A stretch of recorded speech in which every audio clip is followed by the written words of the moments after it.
Just 20 hours passed from the time former President Bill Clinton touched down in North Korea until his private plane departed with 2 American journalists aboard. But the negotiations leading to their release and the decision to send Clinton on their behalf began months ago.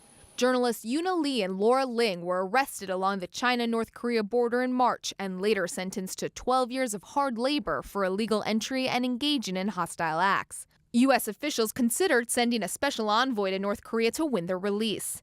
Clinton was among those considered, along with New Mexico Governor Bill Richardson and former Vice President Al Gore. The journalists work for Gore's media venture, Current TV.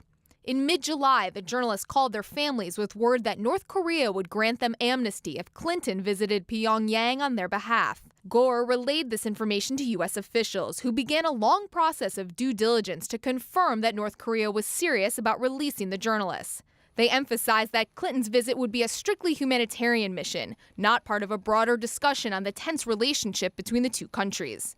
By the end of the month, U.S. officials say they had the assurances they needed. They contacted Clinton, who said he would make the trip if there was a reasonable chance of securing the journalist's release. Administration officials spoke with Clinton twice before he left, including last weekend at his Washington home.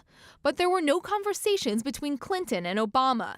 They didn't speak until Wednesday morning, after Clinton arrived back in the U.S.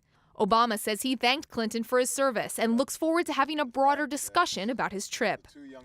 With the journalists now safely back in the U.S., attention focuses to how Clinton's successful trip will impact the Obama administration's attempts to re-engage North Korea on their nuclear program.